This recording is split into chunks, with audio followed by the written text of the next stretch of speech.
দেশ আমাকে নাগরিকের পরিচয় দিয়েছে, তাই দেশের প্রতি স্বতঃস্ফূর্তভাবে সৃষ্টি হয়েছে আমার গভীর ভালোবাসা। ভাষা আমাকে দিয়েছে জাতির পরিচয়, তাই মাতৃভাষার সাথে তৈরি হয়েছে আমার অন্তরের গভীর বন্ধন। ধর্ম আমাকে অস্তিত্বের পরিচয় দিয়েছে, তাই ইসলাম ধর্মের সাথে আমার সম্পর্ক সবচেয়ে গভীর এবং মজবুত। আর এই কারণেই জগতের কোথাও কোনো মসজিদের ক্ষতি হয়েছে শুনতে পেলে, কিংবা কোনো মুসলিম ভাইয়ের সাথে অন্যায় করা হয়েছে এমন কোনো কিছু শুনলে আমাদের অন্তরে গভীর ক্ষত সৃষ্টি হয়। জগতের কোথাও মহান আল্লাহ তাআলা কিংবা রাসূলুল্লাহ সাল্লাল্লাহু আলাইহি ওয়াসাল্লাম সম্পর্কে কোনো বিরূপ মন্তব্য করা হয়েছে এমন তথ্য শুনতে পেলেই আমাদের অন্তরে গভীর দুঃখ, যন্ত্রণা, ক্ষোভ এবং প্রতিবাদের ঢেউ ওঠে। এই যে অনুভব, এর মূল কারণ কিন্তু একটাই: ভালোবাসা, আপন পরিচয়ের প্রতি ভালোবাসা।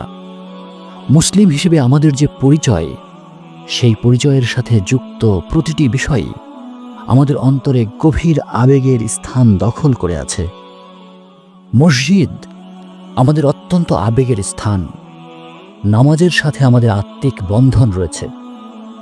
কোরআনের ভাষা আরবি, তাই আরবি ভাষা, এমনকি আরবি অক্ষরগুলো আমাদের কাছে অত্যন্ত সম্মানিত। কোরআন আমাদের পরিচয়ের অংশ। কোরআন অত্যন্ত বৈজ্ঞানিক তথ্য সমৃদ্ধ। কোরআন প্রজ্ঞার গ্রন্থ। কোরআনে রয়েছে অসংখ্য মুজেজা, তাই আমরা কোরআন পড়ি আর সুযোগ পেলেই একে অন্যকে কোরআন শোনাই। বিমান যাত্রা, ট্রেন যাত্রা, বাস কিংবা লঞ্চ ভ্রমণের সময় আমরা কোরআন শুনতে শুনতে গন্তব্যে পৌঁছে যাই।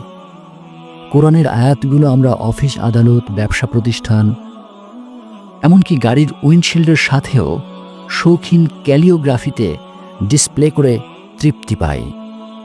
রাষ্ট্রীয় অনুষ্ঠান, রেডিও, টিভির অনুষ্ঠান, এসব ছাড়াও যে কোনো প্রকারের সভা সমিতির বক্তব্যের প্রথমে কোরআনের বাণী উচ্চারণের মধ্য দিয়েই আমরা অনুষ্ঠান শুরু করি, কারণ আমরা কোরআন ভালোবাসি। জগতে আমরাই সম্ভবত সবচেয়ে আবেগ শক্তিতে শক্তিশালী জাতি, তাই কোরআনের সাথে আমাদের আবেগগত বন্ধন অনেক বেশি মজবুত। কিন্তু বড্ড আশ্চর্যের ব্যাপার কি জানেন? আমরা প্রায় 99.99% মুসলিম, বাংলাদেশি মুসলিম। আমরা কোরআন পড়ি, কোরআন শুনি, কোরআনকে ভালোবাসি, কোরআনকে গভীর শ্রদ্ধায় চুমু দিয়ে লাল মখমল কাপড়ে পেঁচিয়ে উঁচু স্থানে তুলে রাখি। অথচ আমরা কোরআনের বাণীকে প্রায় সেই 99.99% মানুষ বুঝি না, আর বুঝতে চেষ্টাও করি না। কোনো এক বিচিত্র কারণে আমাদের এই দেশে কোরআন পড়া এবং কোরআন তেলাওয়াতকে শুধু উচ্চারণ করার মাঝে সীমাবদ্ধ করা হয়েছে। আমরা কোরআন পড়ছি, কোরআন শুনছি, কিন্তু মহান আল্লাহর সেই বাণী কিছুই বুঝতে পারছি না। এরই ফলে আমাদের মুসলিমগণের অন্তরে ঘটেছে এক অদ্ভুত ইঞ্জিনিয়ারিং। কোরআনের অক্ষর, কোরআনের শব্দ, কোরআনের আয়াতগুলো আমাদের পরিচয়ের অংশ হয়েছে, তাই আয়াত উচ্চারণ আমাদের অন্তরে গভীর আবেগের বন্ধনে আবদ্ধ। আর একই সাথে মহান আল্লাহর সেই বাণী, কোরআনের সেই গাইডেন্স, মহান আল্লাহর দিক নির্দেশনাগুলোর সাথে আমাদের অন্তরে গভীর আত্মিক বন্ধন সৃষ্টি হয় নাই। আমরা কোরআন পড়ি, কোরআন শুনি, কোরআনকে ভালোবাসি, কিন্তু কোরআনের শিক্ষাগুলো আমাদের পরিচয়ের অংশ হতে পারে নাই। আমরা মুসলিম, জগতে আমরাই সবচেয়ে ভাগ্যবান, কারণ এই পৃথিবীতে মহান আল্লাহর বাণী, গাইডেন্স, তার সুস্পষ্ট দিক নির্দেশনা, সেই কোরআন আমাদের কাছে আছে।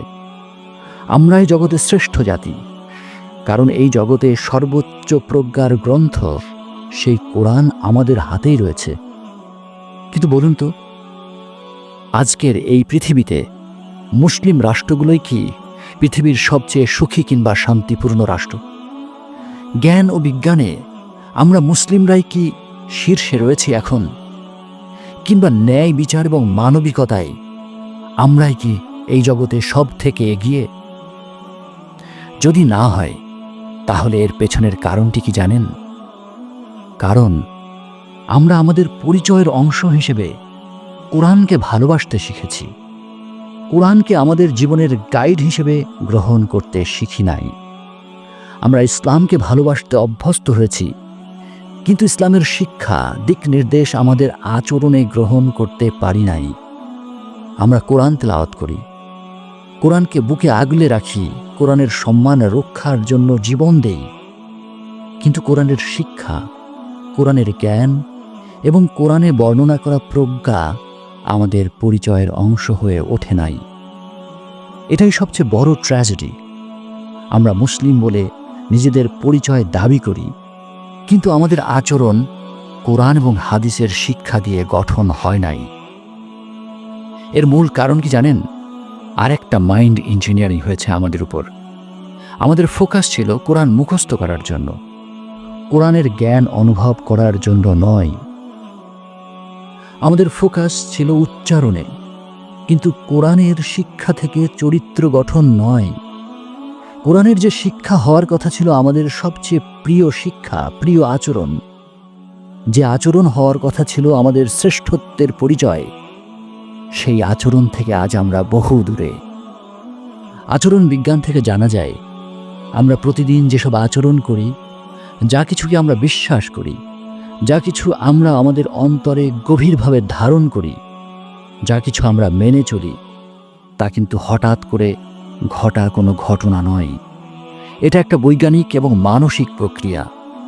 আমরা যখন কোনো আচরণকে বারবার ভালো আচরণ হিসেবে বলি, সুন্দর আচরণ হিসেবে মেনে নেই, আমরা যখন কোরআন তেলাওয়াতের মধ্য দিয়ে মহান আল্লাহ তাআলার বাণীকে বারবার স্মরণ করতে থাকি, অনুভব করতে থাকি, বুঝতে থাকি, তখনই ধীরে ধীরে সেই সব আচরণ, সেই সব শিক্ষা, সেই সব জ্ঞান আমাদের অন্তরে গভীরভাবে আমাদের পরিচয়ের অংশ হয়ে দাঁড়ায়।